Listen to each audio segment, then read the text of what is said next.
اللہ تعالیٰ جل شانہ کسی سے توفیق حق سلب کر لے، اچھائی سلب کر لے، یعنی اس کی کوئی قیمتی متاع ہدایت سلب کر لے، تو یہ بھی گناہ کی سزا کی ایک صورت ہے۔ اللہ تعالیٰ جل شانہ اس کی قیمتی متاع کو اس سے واپس لے لے۔ اس کی ایک مثال میں آپ کے سامنے رکھتا ہوں کہ ایک شخص عیسائی ہو گیا، مسلمانوں کو پریشانی ہوئی،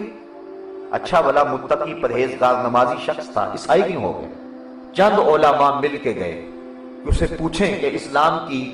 کس چیز سے تو بدزد ہوا ہے اور عیسائیت کی کس قدر سے متاثر ہوا ہے، اور اس کو اسلام کا تفوق اور اسلام کی سربلندی اور اسلام کی سچائی کے دلائل دیں، اور وہ واپس پلٹ کے جو ہے وہ کفر سے اسلام کی طرف آ جائے۔ اس کی بستی میں، اس کے گاؤں میں لوگ پہنچے،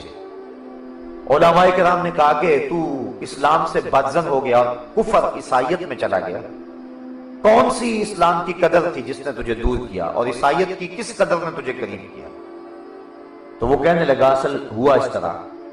کہ ایک دن سردیوں کے موسم میں وضو کر کے نماز کی تیاری میں بیٹھا تھا، ادھر اقامت ہو گئی، ادھر میرا وضو جاتا رہا۔ پہلے بڑی مشکل سے وضو کیا تھا تو میں دوبارہ وضو کرنے کو شاق سمجھا اور میں مصلی پہ کھڑا ہو گیا، لیکن میں ڈرتا رہا کہ اللہ کے قہر کی کوئی بجلی میرے اوپر نازل نہ ہو جائے کہ میں مصلی رسول کی توہین کر رہا ہوں۔ لیکن سلام پھر گیا، میرے اوپر کوئی قہر و غضب کی بجلی نازل نہیں ہوئی۔ تو میں نے سلام پھیرا، گھر آیا، پھر میں نے سوچا کہ اسلام تو سچا دین ہی نہیں ہے، اگر اسلام سچا دین ہوتا تو میرے اوپر کوئی قہر نازل ہوتا۔ تو میں نے اسلام چھوڑ دیا اور عیسائیت کو قبول کر لیا۔ علماء کہنے لگے تو کہتا ہے کہ میرے اوپر کوئی قہر نازل نہیں ہوا، اس سے بڑا قہر کیا ہو سکتا ہے؟ اس نے اپنا دین چھین لیا تجھ سے۔ تو کہتا ہے کہ مجھے ہوا کچھ نہیں، اس نے اسلام ہی چھین لیا تجھ سے، حق واپس لے لیا اور حق سلب کر لیا۔ تو بعض اوقات انسان سمجھتا مجھے کچھ بھی نہیں ہوا، میں نے ڈاکے ڈالے مجھے کچھ بھی نہیں ہوا، میں نے چوریاں کی مجھے کچھ بھی نہیں ہوا، میں نے لوگوں کا خون نچوڑا ہے مجھے کچھ بھی نہیں ہوا، میں نے غریبوں پہ ظلم کیا ہے مجھے کچھ بھی نہیں ہوا، میں اسی طرح منتخب ہوتا ہوں، میں اسی طرح جو ہے وہ عزت کا تاج پہنے ہوئے ہوں، لوگ مجھے سلام کرتے ہیں، عزت کی مسند پہ بٹھاتے ہیں، معاشرے میں میری پہچان ہے، میری شہرت ہے، میں ظلم اور جبر کرتا ہوں، مجھے کچھ بھی نہیں ہوا۔ بعض اوقات وہ ڈھیل کو جو اللہ کی طرف سے ہوتی ہے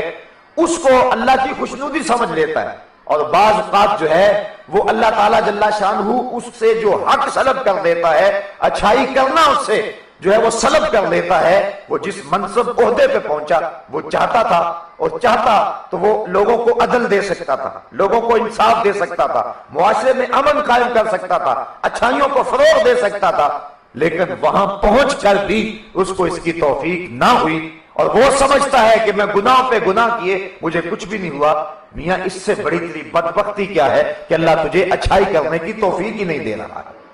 تو یہ گناہ کا وبال ہے اور یہ گناہ کی سزا ہے۔ گناہ کی من جملہ سزاؤں میں سے ایک سزا یہ ہے کہ انسان کو ضعف حافظہ کا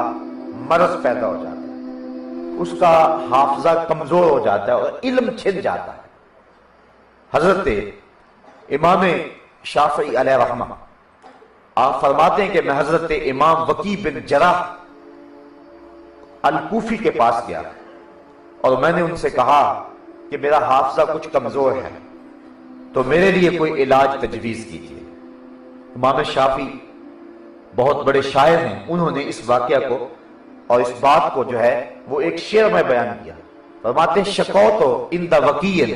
سوء حفظی فاوصانی بترک المعاصی، میں امام وکی کے پاس گیا اور میں نے کہا کہ مجھے سوء حفظ کا عارضہ ہے، میں بھول جانے کا مزاج رکھتا ہوں۔ تو حضرت امام وکی فرمانے لگے گناہ کرنے چھوڑ دو، اللہ حافظہ مضبوط کر دے گا۔ اب ظاہر ہے حضرت امام شافعی چوریاں تو نہیں کیا کرتے تھے، امام شافعی ڈاکے تو نہیں مارا کرتے تھے، لیکن پھر بھی ان لوگوں سے خلاف اولا کوئی کام سرزد ہو جائے تو اس پر بھی ان کو پکڑ ہو جاتی ہے۔ اس لیے حضرت امام وکی نے امام شافعی سے کہا فاوصانی بترک المعاصی، کہتے مجھے حضرت وکی نے وصیت کی کہ گناہ چھوڑ دو، اللہ تمہارے حافظے کو مضبوط کر دے گا۔ ہمیں بڑی اچھی طرح یاد ہے، ہم ابھی طالب علم تھے اور استادوں کے سامنے زانو تلمس ابھی طے کیے ہی تھے کہ آپ نے ہمیں یہ شعر سنایا، اور کثرت کے ساتھ ہمارے استاذ المکرم ہمیں فرمایا کرتے تھے کہ زیادہ رٹا لگانے سے، محنت کرنے سے بھی فائدے ہوتے ہیں، میں اس کا انکار نہیں کرتا، لیکن علم کا نور بیٹو تمہیں تب ملے گا جب تمہیں تقوی کا نور نصیب ہوگا۔ جو طالب علم جتنا نیک اور متقی ہوگا، علم میں اتنا ہی اس کو نور نصیب ہوگا۔ تو جو شخص گناہوں کی دلدل میں پھنس جاتا ہے، اس کو جو سزائیں ملتی ہیں ان میں سے ایک سزا یہ ہے کہ اس کا حافظہ کمزور ہو جاتا ہے۔ ایک بزرگ کہتے ہیں کہ میں نے کسی شخص کے ساتھ جو ہے وہ کوئی زیادتی کی، اس کو گالی دی یا کوئی ایسی بات کی، تو فرمایا اس وقت تو مجھے کچھ نہ ہوا، لیکن 40 سال گزرنے کے بعد مجھے پورا قرآن یاد تھا، سارا بھول گیا۔ تو بظاہر انسان کہتا ہے کہ اس سے کیا ہوگا، لیکن یہ گناہ کا وبال ہے کہ انسان کے علم کا نور چھن جاتا ہے اور اس کا حافظہ کمزور ہو جاتا ہے۔ گناہ کے اثرات جو انسان کو پڑتے ہیں، اس سے ایک اثر یہ بھی ہے کہ عمر میں بے برکتی پیدا ہو جاتی ہے اور رزق میں بھی بے برکتی پیدا ہو جاتی ہے۔ امام احمد بن حنبل نے اور ابن ماجہ نے اپنی اپنی اسناد کے ساتھ اس روایت کو نقل کیا ہے کہ حضور نے ارشاد فرمایا کہ انسان جب گناہ کرتا ہے تو اس کے رزق کی برکت اٹھا لی جاتی ہے، وہ رزق سے محروم کر دیا جاتا ہے۔ اور اسی طرح انسان جب گناہوں کی دلدل میں پھنس جاتا ہے تو اس کی عمر کی برکت اٹھا لی جاتی ہے، اور جب وہ نیکیاں کرنے لگ جاتا ہے اللہ اس کی عمر میں برکتیں ڈال دیتا ہے۔ گناہ کے اثرات بد میں سے ایک اثر یہ بھی ہے کہ آدمی کا حیا اور آدمی کی غیرت ختم ہو جاتی ہے، اور یہ بہت قیمتی اثاثہ ہے کسی شخص کا۔ میں نے کل بھی روایت آپ کے سامنے رکھی تھی کہ حضور تشریف لے جا رہے تھے، کوئی شخص اپنے بھائی کو حیا کے بارے میں تبلیغ کر رہا تھا، حضور نے دیکھ کر کے فرمایا داہو فإن الحیاء من الایمان، فرمایا چھوڑ دے اسے، حیا تو ایمان کا حصہ ہے، ایمان ہوگا تو حیا لازمی ہوگا۔ یہ ہو نہیں سکتا کہ بندہ مومن ہو اور حیا دار نہ ہو۔ جب مومن ہوگا تو آنکھوں میں بھی حیا ہوگا، دل میں بھی حیا ہوگا، اور اگر مومن نہیں ہوگا تو آنکھوں کا حیا بھی لٹ جائے گا اور دل کا حیا بھی باقی نہ رہے گا۔ تو گناہوں کی دلدل میں جب بندہ پھنستا ہے تو اس کو جو نقصان ہوتے ہیں وہ نقصان یہ ہیں کہ اس سے حیا کی دولت جو ہے وہ لٹ جاتی ہے۔ آج ہر بندہ کہتا ہے کہ میری اولاد جو ہے وہ میرا حیا نہیں کرتی، اس کو شرم نہیں رہی،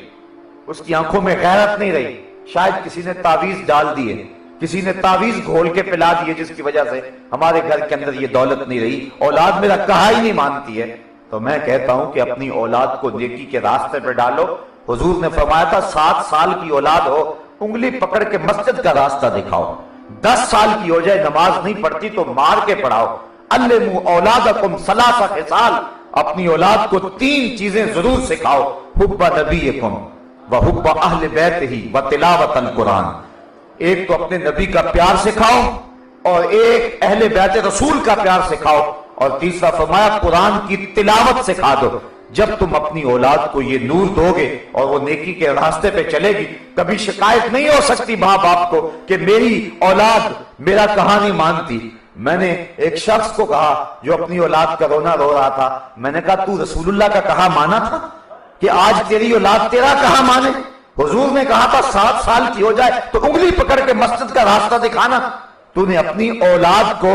مسجد کا راستہ دکھایا تھا؟ تو نے اپنی اولاد کو نیکی کی ترغیب دی تھی؟ آج تو ماں باپ رکاوٹ بنتے نیکی کے راستے کے اندر۔